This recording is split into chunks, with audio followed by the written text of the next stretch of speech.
Hello, hello, hello, hello. Yes, we're back live. This is the African King. Um, it's been a while. Obviously, we were meant to do a Elimination Chamber review, but it never happened. But a lot's happened in the world of wrestling.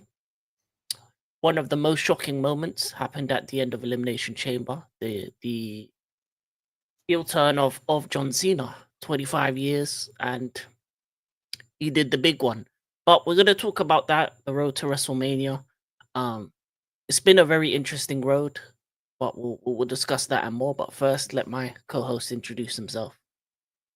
Yeah, what's good? What's good, everyone? Your WWE champion checking in here. How you doing, King? Yeah, it's been a minute. It's been more than a minute. It's felt like a millennium since I've last been on the show with you, and since we've last done a wrestling show, feels like we've talked about every topic in human history, except wrestling, since we last spoke. Look, crazy heel turn. To be fair to you, some would say out of the blue. If I'm not mistaken, I think we did sort of hint at a Cena heel turn if Cody Rhodes was to reject The Rock's offer to sell his soul. I think you and I both, let's give ourselves a pat on the back. We did both say that Cena would turn heel. Uh, when you talk about WWE, very briefly, I'm sure we'll get into all of it, the nuts and bolts. We'll psychoanalyze the road to WrestleMania, tell us what parts we enjoy, what parts we resent and revere. I think overall, this road to WrestleMania, prospectively, it should have been a historic all timer. Last stream before Elimination Chamber, it was looking horrific. Let's be honest. Let's cut the crap. The road to WrestleMania was looking horrific. It was looking stale. The matches weren't looking compelling. They weren't your dream matches.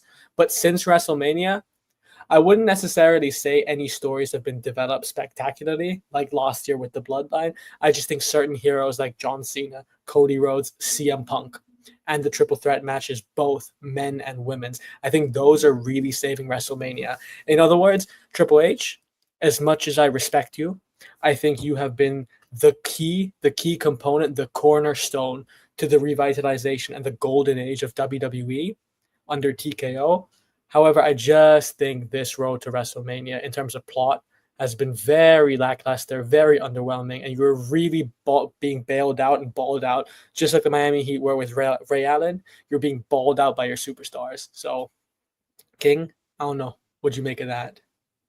I do agree with some of the points. I think it's been a very underwhelming road to WrestleMania. What I have liked, which has highlighted a lot of things to me, is the European crowds that you're getting in recent weeks. I think they've elevated some of the storylines on their own in terms of their reaction to it.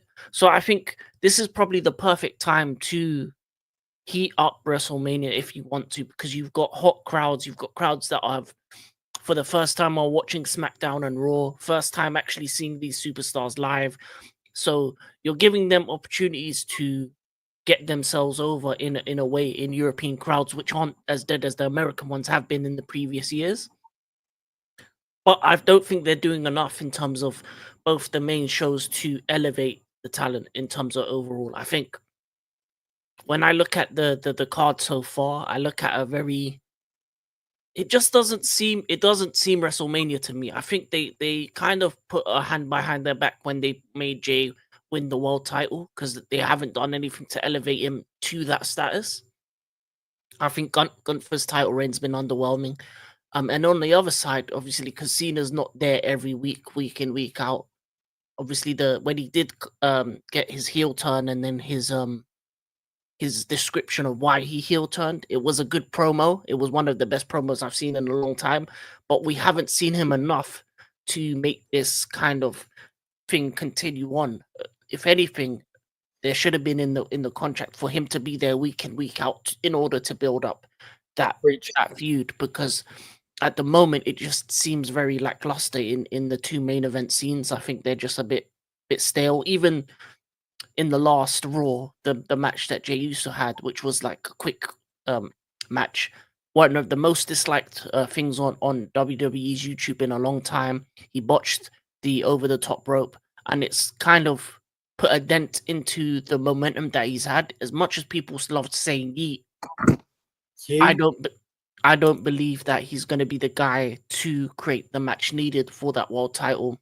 Mm-hmm. And then you look at the other storylines, and then you look at some of the other promos, even the Tiffany Charlotte promo.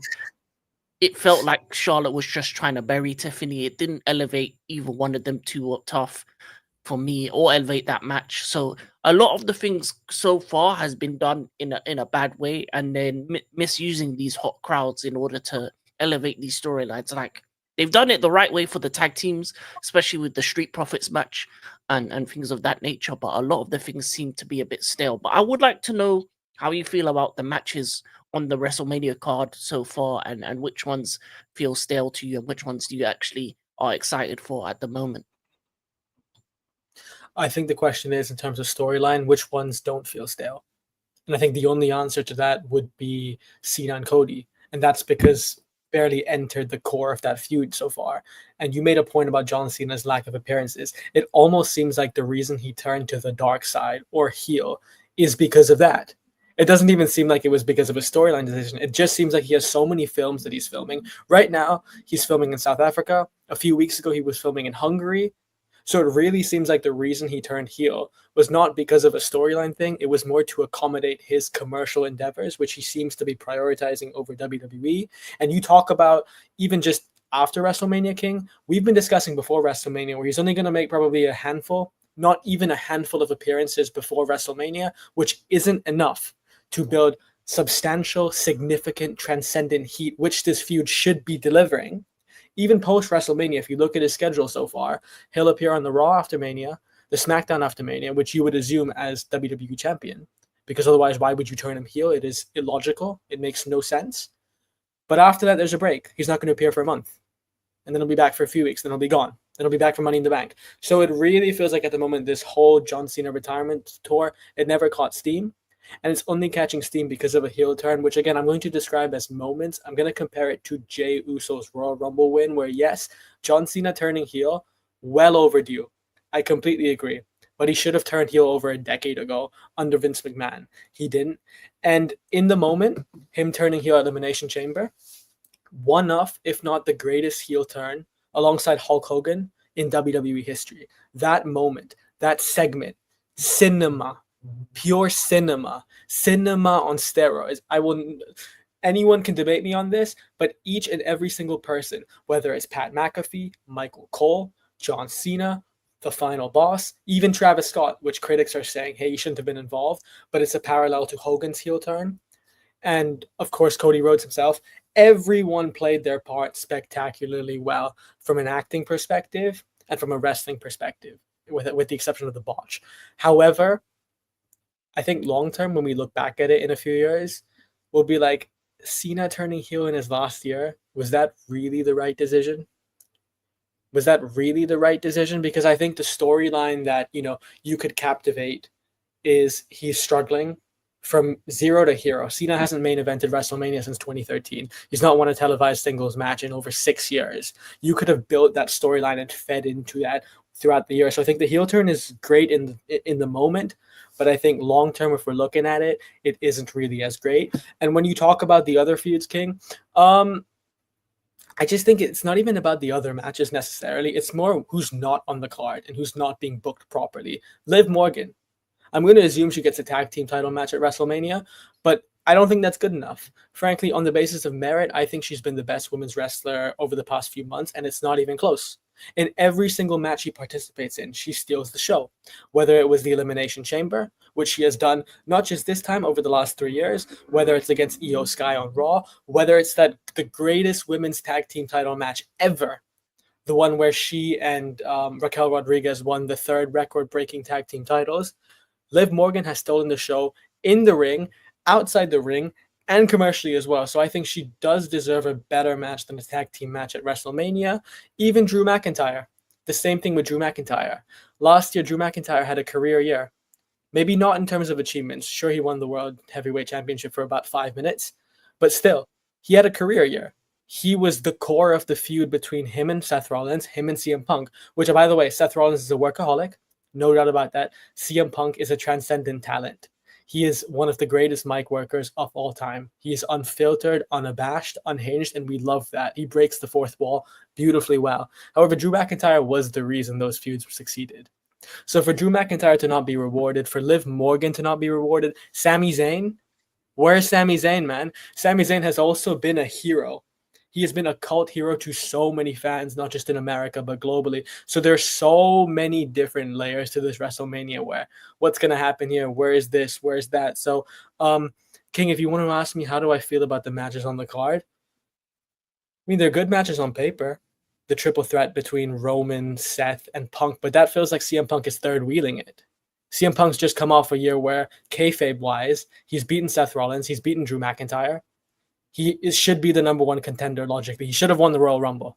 That's what CM Punk should have won, the Royal Rumble and main evented WrestleMania. But he feels like he's third wheeling, which I think is a waste because that Seth Rollins feud should be over or it should be a singles match. Because the whole story in that feud should be about Roman versus Seth. And I would save Roman versus CM Punk down the line, maybe even a SummerSlam, where Roman and CM Punk can face off and Paul Heyman could be in a cage like Dominic Mysterio. So obviously not literally, because the cage will probably break. So yeah, that's what I would say, King. I think it's been just underwhelming. And the final boss's absence really undermined this because I'm going to repeat what I said in the previous stream, King. I'll finish off my monologue by doing that. This WrestleMania, I stand by it. It should have been The Rock versus Roman Reigns, John Cena versus Gunther, Cody Rhodes versus Randy Orton, and CM Punk versus Seth Rollins. Because storyline and in the ring, that's cinema. I do agree with some of it. I disagree with Liv Morgan. I think as great as she has been, I don't think she's champion material in my eyes. I think for me, I would have, if I was gonna relegate her to a spot, I would have put her for a mid card title. I think she would be the perfect person to upgrade that mid card title, especially the IC title. Because for me, the two mid card titles, if you look at them, with the US title, Chelsea Green, I like the work they're doing. I like the fact that she has her own security force, red, white, and green. That kind of stuff is good. But the IC title seems to be this like out of sight, out of mind. And for me, I think you put it on a superstar like Liv Morgan, I think that elevates that title. And I think she's one of those kind of workhorse, as you say, workhorse kind of girls. And that's the kind of title that you should put on her. In terms of the main event for the women, the matches, I do like them, but I need to see a bit more from Tiffany against it and then Charlotte. I think the decision they had in terms of the promo they had on Monday night was the wrong one. I felt like it buried Tiffany. I felt like she needs to get more into the nitty gritty kind of things. Charlotte's history of burying talent, that should be a thing. That should be a thing that she should go to. And also even her history with losing her husband in terms of losing Andrade and things of that nature. You need to kind of get under Charlotte's skin in order for that kind of motion to go in the end of the day. Because I feel like that feels very okay-ish. The other women's title, EO, and it's looking like EO, Bianca, Rhea. That's going to be a good match.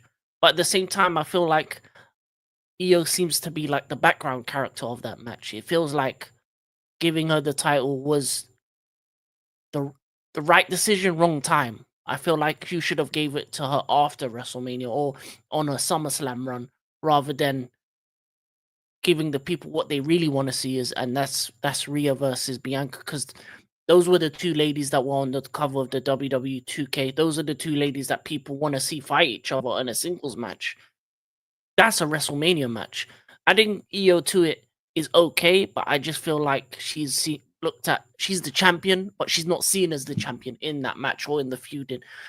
The most important thing she did was slap them both, but apart from that, she just seems like to be the background character in a story that wasn't kind of her.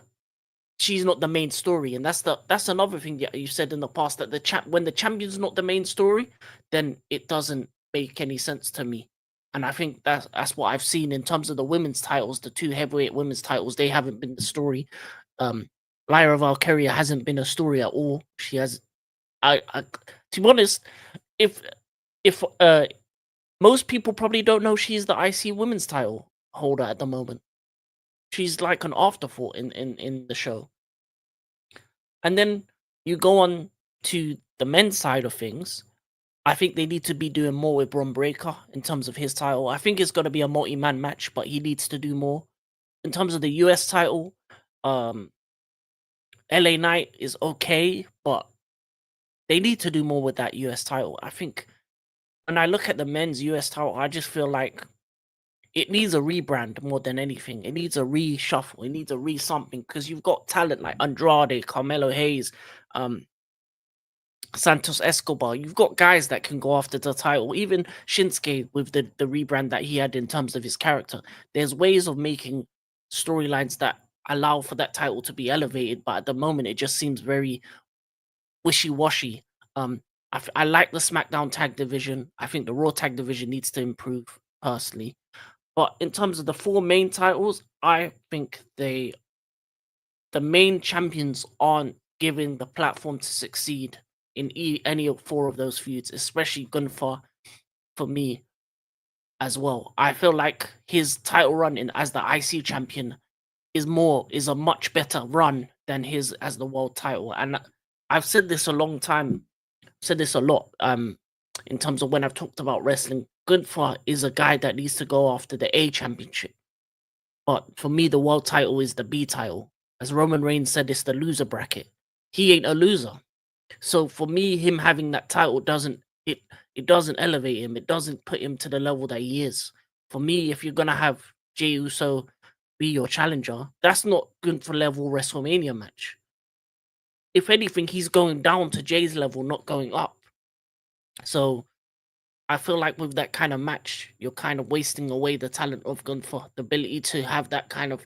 He is a very traditional, old school style wrestler, and he needs an elite level talent next to him in terms of to make the match bang. In terms of, so for me, him and Jay, that match for me, it was too premature for Jay to get the Royal Rumble win. I think it was a good moment, but it was the wrong time, wrong decision. And I do agree with the fact that it should have been Cena versus Gunther. It should have been Cody Rhodes versus CM Punk, and it should have been Roman versus Seth. In terms of that, should have been the 3 main matches because Roman and Seth have the history. Let them finish it off in WrestleMania. CM Punk needs to get a main event because he's probably got 2, maybe 3 years left of wrestling in him. So give him his main event. Let him go after Cody. The storyline that they told when they had the promo saying that Cody's been saying that he's been chasing Seth most of his career. Now Seth is chasing him. That would have been a great story to tell. And Gunther versus a veteran Cena, that is the kind of match and storytelling that could have elevated the world title to a new level if you put elite talent on it. But right now, I just feel like all these matches just seemed rushed and they made decisions and never really thought long term about it. And the other thing that you say about the final boss is I think they put too much emphasis on the final boss being available for WrestleMania. So I feel like they're just backpedaling from a WrestleMania that was meant to have the final boss in it, and to have and also I would say this, and this is the last thing I would say in terms of John Cena. You can't be saying you're having a retirement tour when you're never there. It's not a tour. It's just a couple shows. I don't know why he's saying his last time is now. We don't see him. Just like he was upset about the joke. Hell, he can't see you. You're not even there. So, in my opinion, I think a lot of things has been wrong with the WrestleMania build-up so far. But I would like you to kind of detail what can be done for the mid-card titles and the mid-card matches you'd like to see. Obviously, we know that Drew is gonna likely face Damian Priest. We know that the triple threat that's happening. We know that Kevin Owens is facing Randy Orton. But for these mid-card titles, what are the matches that you would like to see for the mid-card titles? Becky Lynch. Where's Becky Lynch? We know she's fit. Seth Rollins has confirmed she's fit. She's no longer filming anything. She's not injured. She's recovered fully. This would have been the perfect moment to have your passing of the torch scene, where Lyra Valkyrie and Becky Lynch allies, a mentor and the prodigy. Lyra Valkyrie could have beat Becky Lynch to solidify and elevate that title, the same way where I would have had Liv Morgan also compete for that title on SmackDown. That's what I would have done. And I think it would have made complete sense on the women's side. So Becky Lynch versus Lyra Valkyrie. Probably have Liv Morgan, maybe against Chelsea Green, maybe another as well as Zelina Vega, because she is a very talented wrestler the same way Andrade is. And then on the men's side of things, you would probably like the US title. You made a very good point. That title's hot potato. And whoever holds that US title, it has no authority, it has no weight, it doesn't elevate them at all. Shinsuke Nakamura turned into a jobber once he won the US title. LA Knight, it kind of nerfed his support. So with the US title and the IC title, I think the solution is just to have a bunch of multi-man matches. That's what the solution is. And then pick a winner who can elevate that title.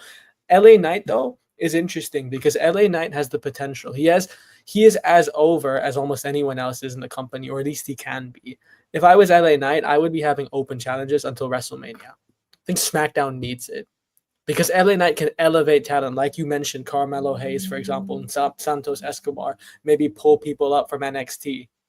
Because NXT and TNA with that collab, and on the European tour as well. Like, think about a LA Knight Joe Hendry Open Challenge. Think about how much that would do for the fanfare, for the support, for the revenue. So, those mid-card titles, you're right, King.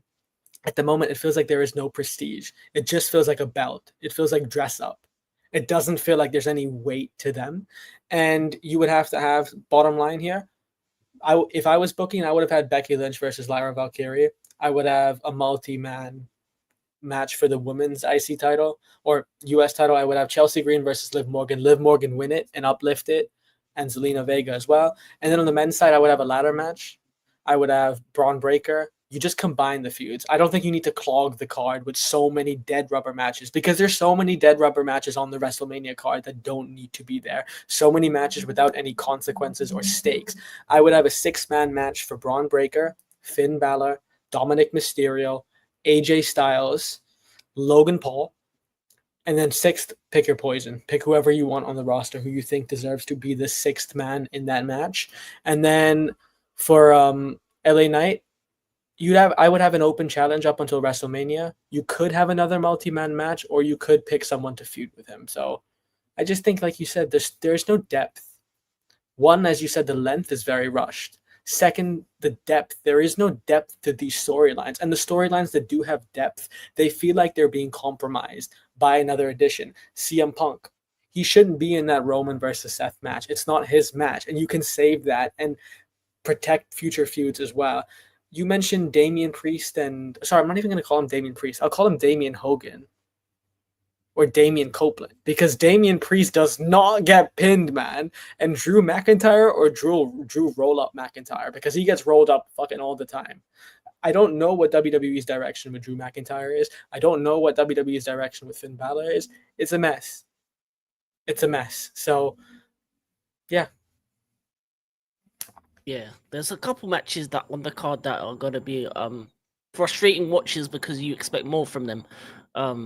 Roman, Seth, CM Punk. I think one of them should have been in the main event. I think it should have been CM Punk in my opinion. In terms of Drew versus Damian, I don't think anyone cares about that match or wants to see it, if I'm being honest. I've never really liked Damian Too Tough. I think he's overhyped and overused. And I think Drew deserves more. I think Drew has been the guy that has elevated a lot of feuds. And I'd rather if they did another Drew v Punk match, maybe, if they're gonna waste them two guys in a random match. Because at this moment, what does Damian beating Drew do for him? And what does Drew beating Damian do for it doesn't do anything from either of them. It does nothing. Doesn't give them a future title shot. Doesn't put them any more elevated than they already are. So for me, and even with the CM Punk, Roman, and Rollins, it just doesn't. Let's say CM Punk wins. What does that do? Like, there's no continuation. Obviously, he talked about the favor that he's owed to by Paul Heyman, but unless Paul Heyman's going to screw Roman or something along them lines, then I don't see the point of it. And maybe I need a bit more patience when it comes to Triple H, because he seems to be a very slow burner in terms of the way he builds up things. But we're a month away from WrestleMania, and it just doesn't feel like it. And how great the build-up last year was, in terms of, even though last year it was a kind of thing where the final boss Rock introduced himself into the storyline, and kind of changed it to what it should have been. This year just doesn't feel connected yet. Maybe we need to see a couple more shows, and maybe they need to do something, because I think this is the best time for them to elevate these storylines, especially in the European crowds, as I've said, because they're more excitable crowds. They're going to be louder pops. They're going to be bigger in terms of going along with the storylines and the storytelling of it all. Even with last SmackDown, in terms of the ending, it wa- it Bologna Italy was lit for the storytelling, but once you go back to the American crowds, are they going to still be invested in these characters and these stories? I don't even know. And then when WrestleMania comes around, is it going to feel like WrestleMania? This is the first one where you say this is all Triple H. He has to nail this WrestleMania in order to elevate these talents and actually create storylines that people want to see. Because at the moment, it just feels like it feels half-assed. It feels half-baked. It feels like they just put things together just to put things together, rather than having any kind of, I don't know, any kind of fully looking or notion into looking into what would do It, good for the talent. WrestleMania this year, it seems like a conspiracy theory. It looks like a bunch of Yeah, coincidences combined together, like yeah, Drew McIntyre, Damian Priest. They'll portray it as long-term booking because Damian Priest and Drew McIntyre have had faced off at Royal Rumbles in the past, not just this year, last yeah, year, and obviously at Money in the Bank. But there was no plan for them to ever be the final matchup. They were not supposed to be the end game. It just feels like a bunch of coincidences. It just, at the end of the day, King, it just feels a little bit like lazy booking. It's a basic word, but that's what it feels, lazy booking. I also think Triple H was planning for the final boss to be there. And since he's involved in the new Scorsese film, which is, by the way, nuts for The Rock to be the main character in a Martin Scorsese film, Martin Scorsese might have the Triple H treatment soon, because that's a crazy casting, by the way. The Rock only plays one character, and for him to be, the lead in a Scorsese film is crazy. I just feel like, again, Cena's lack of appearances, Rock's lack of appearances are holding down the company, and also the champions. Like you said, King, a heel as a champion is always going to be better than a face as a champion. Cody Rhodes' face going into WrestleMania as a champion is not as compelling. Usually, again, the face is supposed to chase the heel for the champion, which is why that dynamic, instead of Jey Uso, it should have been John Cena against Gunther. So there are just so many pillars and layers that could have been amended. yeah. That's it. Just feels like, yeah, that's what it feels like. It feels like I think in terms of WrestleMania, the two best storylines for me, if I'm being honest, is the Kevin Owens Randy storyline, because that has real heat to it. That makes sense. It's storyline purposes. It makes sense. And the Naomi Jade Cargill storyline, in terms of she's the one that attacked Jade. She's the one that said she did it for Bianca, etc., etc., and how it's going to turn, and it turned Naomi heel, and it makes sense. I like when the stories lead the feud, stories lead the match to the match, not as the match, and then you create the story afterwards. And that's what I think has happened, as you said, with the Damian Drew match, and especially with the Roman versus Seth versus CM Punk match. Because I say this, Ro- a- after Roman and Seth had their issues with, obviously, Seth turning his back on Roman, they've they they reunited the Shield after the fact, when he had leukemia and all those things, and he said one last time. They've already kind of shown that they were friends again. So I don't know what has happened for him to all of a sudden have this hate for Seth again. As great as a storyline it is, it just feels forced more than anything. And for me, it just feels like you've interjected Punk into something that he shouldn't be a part of. I think you should have interjected Punk in the Cody and Cena Yeah, match, because agreed. he has history with Cody. He has history with Cena. It makes more sense to interject him into that one rather than this, and then leave Punk and Roman for SummerSlam, when you're, as you say, custody of Paul Heyman match, and then maybe both of them don't get him, because I think Braun Breaker is going to be the next Paul Heyman guy, and I think that's going to be what's going to happen. I think Braun's going to come out, attack them both, and Paul's going to leave with him. and that's how you elevate Braun Breaker into the next level by giving him Paul Heyman. And for me, I think that's what's going to happen going forward. I said the same thing as you. Completely agree. Yeah. Great So minds think alike, man. exactly. So for me, I think that's the next level for Braun Breaker. But it's going to be interesting to see what happens before, after WrestleMania. Obviously, they're also going to do the what's it called, the draft, I think, after WrestleMania. So that's going to be interesting to see who they put on to each show. And I'm excited to see Ray Phoenix join SmackDown. I'm excited to see what they do with the Wyatt Six. They still have to bring that back. And I'm excited to see what Aleister Black is going to be as a part of the SmackDown roster as well. So SmackDown is going to get some storylines going forward. That's going to be very interesting. I want to see when they're going to push the button on the Alexa Bliss Wyatt Six stuff. When they're going to bring out Ray Phoenix, the brother of Penta Jr., and when they're going to bring Aleister Black. Real quick, can I just interject? Yeah, no problem. Wyatt Six, you just made me think of something. I think Triple H is one of his biggest problems is momentum. Yeah. And capitalizing on momentum. You talk about Wyatt Six, they had so much traction last year, right after WrestleMania. Why didn't they have anything to do?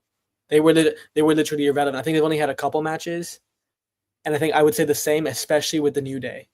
The New Day, man, you had one of the greatest heel turns of all time. So unpredictable, caught everyone off guard. The heat that they had was unmatched, unparalleled in the company. The New Day should really be challenging for those tag team titles into this WrestleMania. That's what they should be doing. I don't even think they are, because they're embroiled and embedded in this feud against Rey Mysterio and his clique. So I just, Triple H does not capitalize on momentum. He does not read the room at the moment. And it just seems like they're operating on a bunch of ifs, buts, maybes. So that's just what I wanted to say. Oh yeah, definitely. Definitely the New Day heel turn wasn't put to the best of use. Me personally, I think Rey Mysterio needs to be doing his own thing. I think Dragon Lee and the two guys that he's with, in terms of Joaquin Phoenix and what's the other guy's name? Can't even remember the other guy's name. Joaquin Phoenix and I don't even know. But yeah, the LWO Dons. Dragon Lee? For me, no, not Dragon Lee, is the third one. Oh, what's his name? That's gonna bug me. Now we're gonna figure this out. Cruz del Toro. That's the one. Okay. I think them three as a group work together without Rey Mysterio. I think Rey Mysterio shouldn't be. I don't think the LWO thing. I think it should disband, and them three should be a group. I would make them a heel group, to be honest. Yeah. Also, I don't think the Latinos need to be perpetually fighting the other Latinos, because that's what seems to be all the time. Yeah. But I think Rey Mysterio being a part of it makes no sense to me. I think he is his own attraction. I think Dragon Lee should be a leader of his own group. And I think that would be better going forward, to have Dragon Lee be the leader rather than him standing behind Rey, because then it kind of makes him seem like a subordinate to. And for me, Dragon Lee can be the next Rey Mysterio in terms of the level of hype. And with the likes of Pentagon, Rey Phoenix coming in, Andrade, Santos Escobar, you have enough Latino talent to elevate that you don't need Rey Mysterio to be there as much anymore. If anything, he should be a background character, maybe a manager, maybe a coach, some along them lines, because there's a lot of talent that needs TV time and needs to be elevated into the next level. And yeah, I feel like you're right in the fact that Triple H doesn't capitalize on when he has something good. The way the Wyatt Six came in was such a great way, and it was strange to me, because they had the feud with the Final Judgment, but Final Judgment all got fired apart from Karrion Kross. Then you move them all over to SmackDown, and then unfortunately, the leader got injured, but they could still be doing things while he's injured. That's my problem. It's like, just because the leader's injured doesn't mean that the other guys can't be doing stuff, can't be attacking people, can't be continuing out their message. Because it's like out of sight, out of mind. If they're not there, then we will forget about them. And that's the biggest issue as well, is that a lot of the talent that they have especially in the women's division, when you look at a Zoe Stark, Shayna Baszler, things of that nature, They're out of sight, out of mind. But they're so good talents that create something for them, and that's the problem. I think he needs to do better at elevating the tag division and the women's division on both shows, especially in the mid card, because it feels like this WrestleMania could be so much better if they were giving more talent, more chances, and more opportunities to succeed, rather than rolling out the same thing week in week out. I, I think these Raws and SmackDowns need to freshen up in terms of who they put out, especially with Netflix. I don't know why you for The ad Netflix you break. had a shorter match. Yeah, ad breaks and the shorter match with Jey Uso. You have unlimited time. You could have extended that Raw if something went overshot. Allow for these talents to prove themselves in longer matches, because Jay having a short match, a squash match, that does nothing for him. That got him disliked. That gets people talking negatively on him, and it doesn't give him the opportunity to show why he's going up against Gunther. Make longer matches and use as much of the time in Netflix. If I don't mind if the Netflix show goes 3 hours, 4 hours, 5 hours, if you're using the talent the right way. But less ads, more talent, and especially on Raw on Netflix, there's no need to be this needs to be 2 hours and a half. No, sometimes it can go 3 hours, sometimes 3 hours and a half. You have the freedom to do it as long as you like, because there's no other show afterwards. It's not like it's on actual TV. It's just a live stream. So give these talents more time to promote themselves, to talk about themselves, to elevate themselves. Because if they're not given the mic or the wrestling time, they're just going to be, to the wayside, and you're going to have people look at Jay and look at all these other talents. I think, yeah, why are they in the WrestleMania spots? But Augustia, what do you think about how they've been with the Netflix era, and especially with Raw, and in terms of the timings of things and all? It just seems like WWE is following the route of every major professional sporting league, prioritizing commercial over competitiveness, prioritizing revenue over actual reach and quality. That's it, period. Honestly, if you just look at this year, only this year, since we've gone to Netflix, feels like the 4 major events that we've had: Raw on Netflix, Royal Rumble, Elimination Chamber, WrestleMania. Feels like we are getting progressively less hype and prestige after every show. It almost feels like Raw on Netflix was WrestleMania.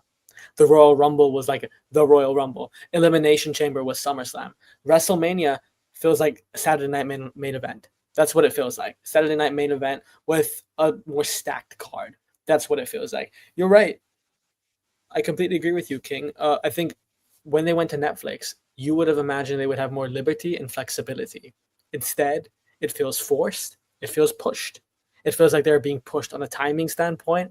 There are about a million different ads, which are very unnecessary. Also, can they please change that music in between those ads? Like, it is so repetitive and so redundant. I'm being hypnotized. I'm genuinely being hypnotized more than a top level magician. At least, like, can they play like superstar theme songs during the break? Imagine Yeah, playing Randy theme song, CM Punk's Cult of Personality. At least I'm amped up. I'm hyped.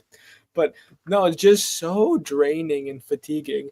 And also with the stories, Netflix, I think they could have tapped into potentially R-rated violence. And they could have tapped into those storylines because you can appeal to everyone as well.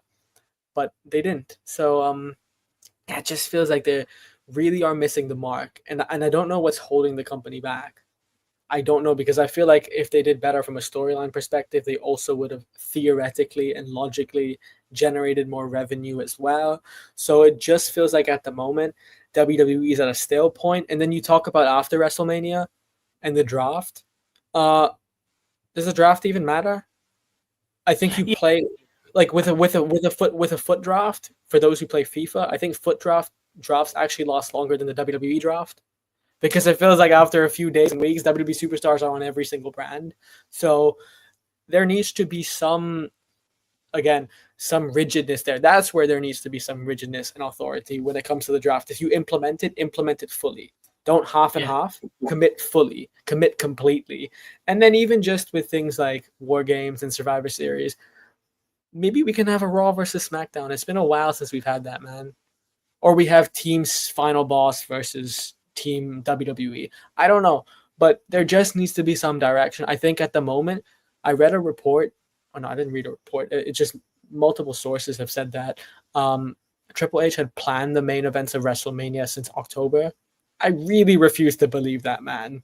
It does not feel like that. So my advice, just from the outside, would be, if we're looking at the outside perspective, you need long-term booking, man. It doesn't seem like there's any long-term booking, and you need assurances. You can't rely on superstars that aren't committed to the cause, that are focused on commercial interest. And that's the harsh reality, because at the end of the day, as much as superstars like John Cena and The Rock elevate WWE to heights that have never been seen before, you can't allow that to destroy the generational talent that you already have. Because as you said, John Cena's time might be right now, but CM Punk's never going to have better momentum. Drew McIntyre is never going to be, this over in terms of his ability. The same with people like, even though you disagreed, Liv Morgan, for example. So, come on, man. Yeah, I do agree with one thing. I think War Games should have stayed in NXT. I think traditional Survivor Series 5-on-5 was much better. And if they're going to do a draft after WrestleMania, I want Raw and SmackDown to feel unique. So I want the superstars to stay on their shows and also bring up some NXT talent, because I think there's a lot of NXT guys that need to be elevated as well. I think they've been there down too long, and I think a couple NXT people need to be elevated into the new show. But yeah, I think Raw and SmackDown needs to be their own shows, their own brands. They've got their own their own like what's the called general managers in terms of Nick Aldis and thing. And I do agree with you. We do need Raw and SmackDown back again for a Survivor Series. Have it be traditional 5-on-5 team, and have the matches be Team Raw versus Team SmackDown, because those were the best shows. Like, I was watching a couple of the brawls that they used to have in the parking lot, where Team Raw and Team SmackDown would be fighting each other, and they would also look to attack the strongest member. So I remember watching one where Big Show and Kane throw Batista onto a car and injure him to make sure that because he's the strongest member of their team. So they're weakening him till it comes to the thing. And a lot of the time as well, the other issue I have with these elimination chambers and especially War Games, the female War Games always seems to not be storyline based. This just seems like they just put women together and just put a match on. Whereas I think there needs to be more of emphasis on story when it comes to creating these matches. Not every time does it need to have 2 War Game matches, 2 elimination chambers, 2 Royal. Sometimes you can put in a match onto the card rather than having 2 War Games matches, because that is more storyline based. Because sometimes they just kind of one of the things that happened in the last War Games that annoyed me is that Bailey and Io Sky were on the same team, even though they had a long year feud with Damage Control, but they never really talked about it. It's like, stop treating the fans as though they're dumb. We've known what's happened in wrestling for the past year.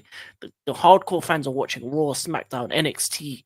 They're watching all these shows, and they're knowing the storylines going into it. So it's just a emphasis on creating something a bit more clever and using the potential of Netflix to make Raw the A show, but have more liberties with time and stuff like that, because I feel like they're too busy trying to stick to this 2 hours and a half like a TV show with, as you said, commercialize it.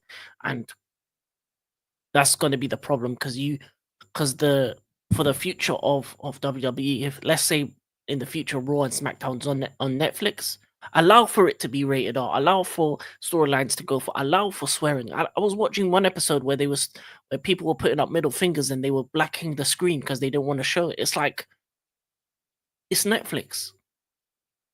People are going to watch it, all ages, but it doesn't matter if you don't blank the screen. The reason why I was so excited for Raw to be on Netflix is because there's less what's it called, censorship. But it seems like they're doing the same amount, and that's a problem. You can't elevate stuff when you continue to have censorship on the shows.